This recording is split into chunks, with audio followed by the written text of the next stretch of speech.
NASCAR inspectors at a race in the 1960s pulled apart Smokey Yunick's car looking for cheating. They confiscated the fuel tank. They walked it back to their inspection bay to study it. And while they were gone, according to the legend that has been told 1,000 times in 1,000 garages, Smokey climbed into the car, fired the engine, and drove out of the inspection area. Without the fuel tank, they never figured out how. They were too busy figuring out the rest of his car. This is the story of Smokey Yunick, a cigar-chewing mechanic from a dusty corner of Daytona Beach who read NASCAR's rulebook like a contract lawyer, found every silence in it, and turned those silences into the most legendary career in stock car racing. To understand Smokey, you have to understand a sign. In Daytona Beach, Florida, just blocks from the old Beach Road racecourse where stock car racing was born, sat a tin-roofed garage with hand-painted letters across the front. Best damn garage in town. Not the best garage,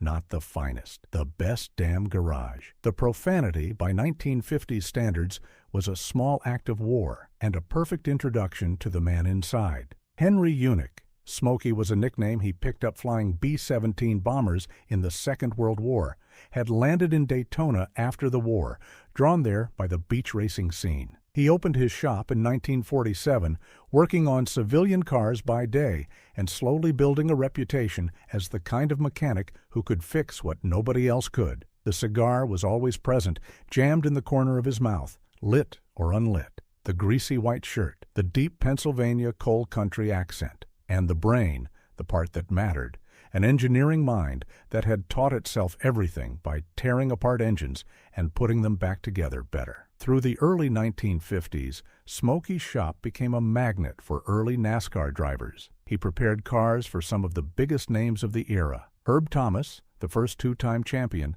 in a Hudson Hornet, later Fireball Roberts, and a long, complicated working relationship with the Allison family. His engines were quietly considered the strongest in the sport, and his chassis setups had a way of finding speed nobody else could explain. By the early 1960s, when Detroit's factories poured money into stock car racing, General Motors, Ford, and Chrysler all running official and unofficial programs, Smokey was the man they hired when they wanted to win, with results that included a Daytona 500 victory in 1961 and ongoing success across the sport's biggest events. And the more he won, the more closely NASCAR's inspectors watched him, which was exactly the game Smokey wanted to play. Here is the philosophy that made him a legend. Smokey did not cheat. Smokey read the rulebook differently from everyone else. NASCAR's regulations in the 60s were a list of what you could not do. Smokey treated them as a list of what no one had thought to forbid yet. If the rulebook said the fuel cell must be 22 gallons, his cell was exactly 22 gallons. If the rulebook said nothing about the fuel line between the cell and the engine, well then. His most famous innovation in this exact area is one of motorsport's great fables, and it goes like this. At a race where post-race fuel checks were the order of the day, his car routinely ran further than the math should have allowed. NASCAR finally measured everything. The tank was legal. The carburetor was legal. The mystery, in the version most repeated by veterans of the era, lived in the fuel line itself, extended in length and increased in diameter so that the line itself was effectively a hidden reserve. Several gallons of extra fuel in plain sight in a part nobody thought to weigh. Was it true exactly the way you have heard it? Different witnesses tell it different ways, and Smokey himself enjoyed letting the legend grow without nailing down the details. That ambiguity was part of his weapon. If inspectors could not say with certainty what he had done, they could not write a rule against him next year. There were other tricks, dozens of them, told and retold around pit areas for 60 years. Cleverly hollowed roll cage bars rumored to hold extra fuel. Bowling balls allegedly riding in trunks during practice, raising the rear, then quietly removed at the start. Chassis dimensions that danced right on.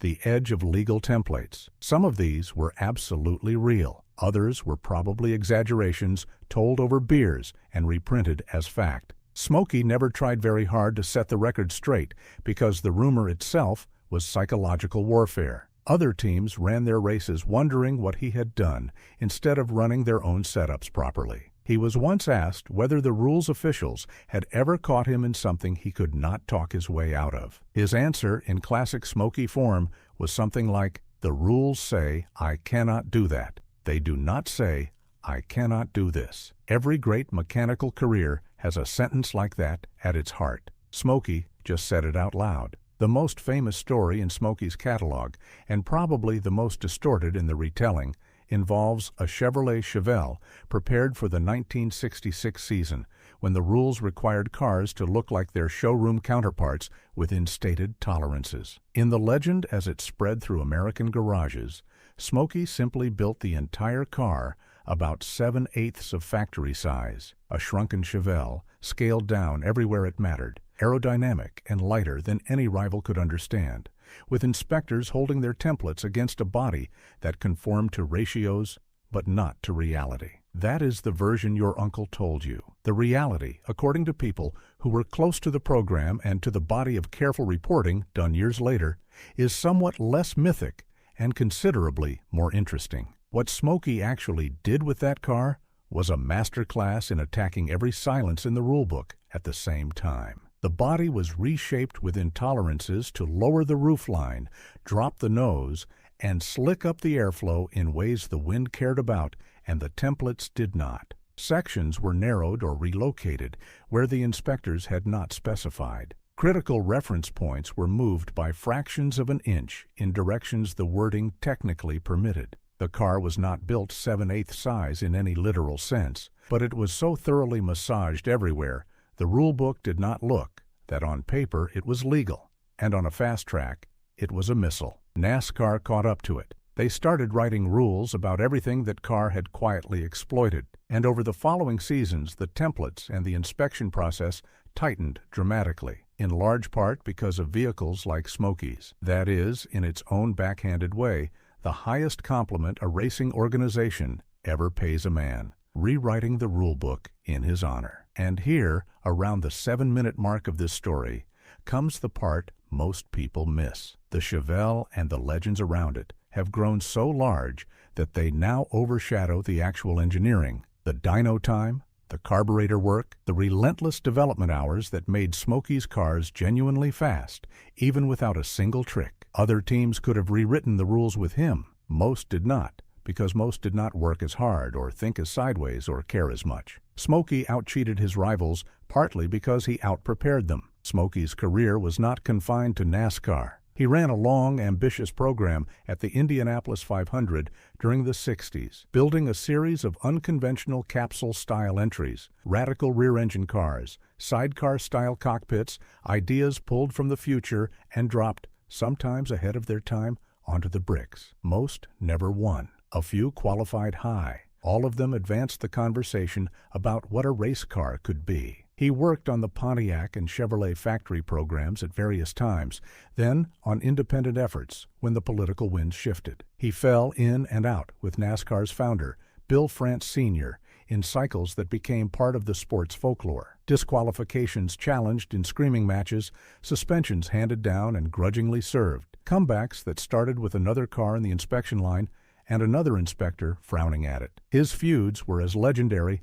as his innovations. He picked fights with executives at every major manufacturer at one point or another, walked away from contracts that lesser men would have killed for, and routinely told the most powerful people in motorsport exactly what he thought of them, usually loudly, occasionally on the record, and never with any visible regret. When General Motors quietly cut its factory racing programs in the late 1960s under federal pressure, Smokey was one of the loudest voices in the room, insisting that the manufacturers were betraying the sport. He was right, of course. He was usually right, even when he was being insufferable about it. Through all of it, the shop in Daytona Beach kept running. Smokey designed his own tools when existing ones would not do. He filed patents, actual granted patents, for engineering ideas, including a homogeneous charge engine concept he believed could clean up emissions far better than the catalytic converter approach Detroit eventually adopted. He wrote a famously profane, deeply technical column for racing magazines, dispensing genuine wisdom in language that would not survive a modern editor for 30 seconds. He prepared cars for some of the greatest drivers of the era and outlasted most of their careers. He also outlasted the era he had come to define. By the 1980s, NASCAR had become a corporate enterprise, the rulebook 10 times thicker, the inspection bays full of templates and laser measurement tools, and the freelance ingenuity of a Daytona Beach shop slowly squeezed out of the sport. Smokey did not love what NASCAR became, and he said so, repeatedly, loudly. Smokey Yunick died in 2001 at his shop after a long fight with cancer that he had famously refused to discuss for years. The best damn garage in town outlived him by only a short time before its tools and contents went to auction and a piece of American motorsport quietly closed. So what is the final ledger on the man with the cigar? Wins at the highest level of stock car racing,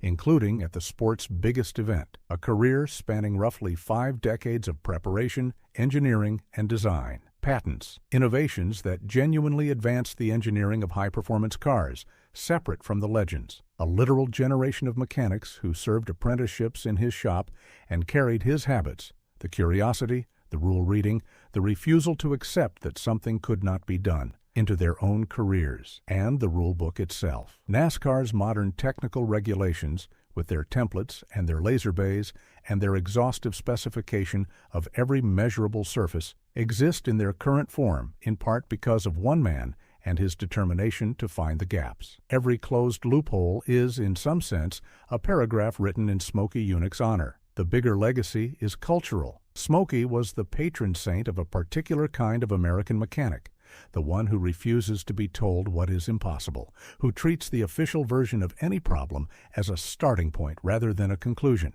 who works longer hours than anyone and still finds the time to argue with the boss. Generations of racers, hot rodders, drag racers, and backyard tuners absorbed his attitude through stories told around shop heaters and trophies. The legends grew with each telling. The fuel line stretched a little longer. The Chevelle shrank a little more. Smokey himself, if he were here, would chew his cigar and let you believe whichever version made the better story, because the better story was always the point. That was the cheat that NASCAR truly never caught. The legend itself, growing in the imagination of every kid who ever heard it, inspiring careers an inspector with a template could never measure. One cigar, one shop, one stubborn man who read every rule book ever placed in front of him and asked, every single time, the same patient question: what does it actually say I cannot do? And speaking of impossible cars, 5 years after Smokey was bending the rules in stock cars,